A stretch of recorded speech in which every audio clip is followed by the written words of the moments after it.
We are now in that part of Old England known as the Cotswold Hills district, a charming region unspoiled by modern innovations and ideal for those who are content to abandon the confusion of a modern world and travel for a few moments at least in a well-ordered realm of peace and rest.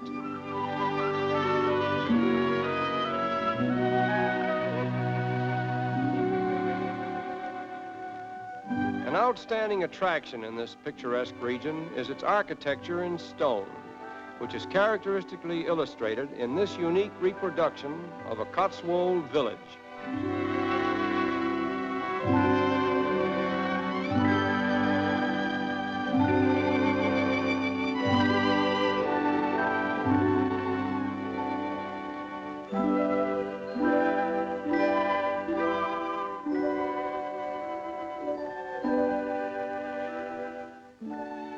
Although it is only a miniature in which our modern Alice in Wonderland appears to be an Amazon, it is a compact example of a style of architecture that has become world famous.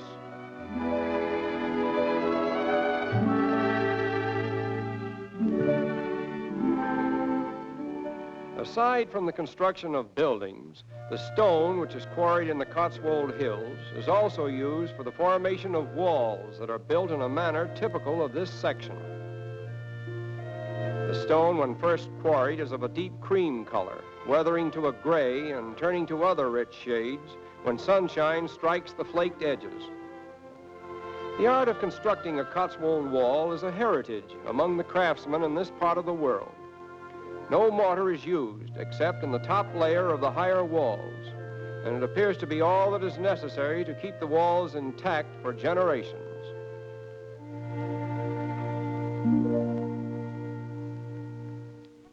Cotswold cottages seem to blend into the landscape as if they were placed thereon by Mother Nature herself, along with the trees and flowers that adorn them.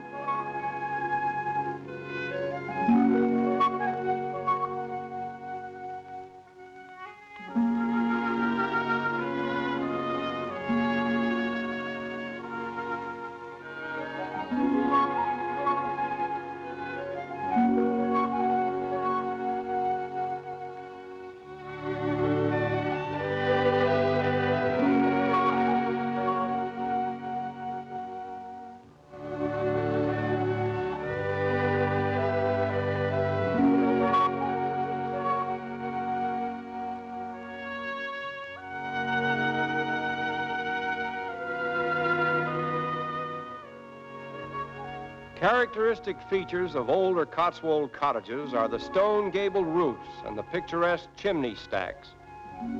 The planning is on the simplest lines with single span roofs. There are no outbuildings or fanciful embellishments, but throughout there is perfect proportion and the mark of skilled craftsmanship. These houses of the traditional Cotswold type date from 1580 to the closing years of the 17th century, when great merchants prospered and in pious gratitude built many churches, which now stand in silent tribute to their memory.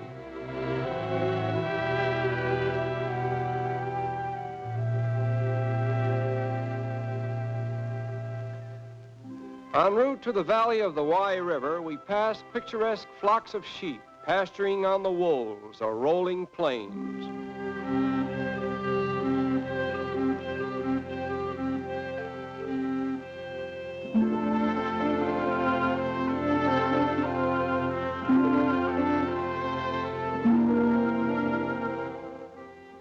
A unique feature of the smaller farms in this section are the tree hedges which separate one from another.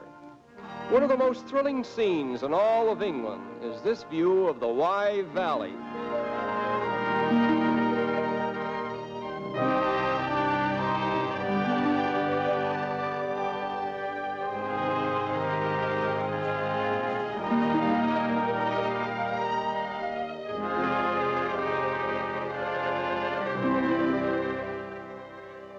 For a distance of 130 miles from its source to its estuary, the Wye River winds like a ribbon of silver. And in this particular section, known as the Lower Wye, it provides a delightful means of outdoor recreation for visitors from all over the British Isles.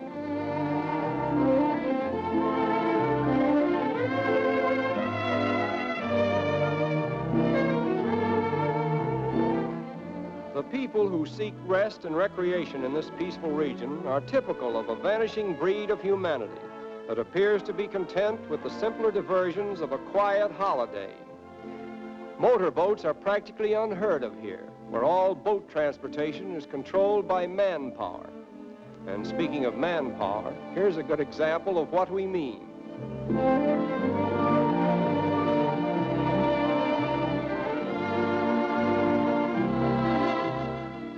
Boating trips are unusually popular, as many places of scenic beauty and historic interest are visited along the way, such as the old Monmouth Bridge, with its 13th century gateway, a unique example of a fortified entrance actually standing on a bridge. Old castles in the British Isles are so numerous, and we become so accustomed to seeing them, that we take them more or less for granted, until now and then an unusually interesting one looms across our path and impresses us with its ancient grandeur. This is Chepstow Castle, built by Edward I in the 13th century. It has been the scene of much bitter fighting, particularly during the Civil Wars, when it was captured and lost by both royalists and parliamentarians. Vying with the old castles are the ancient abbeys, which lie scattered throughout all of Great Britain, some in good preservation and others in ruins, a fine example of which is Tintern Abbey, founded here over 800 years ago.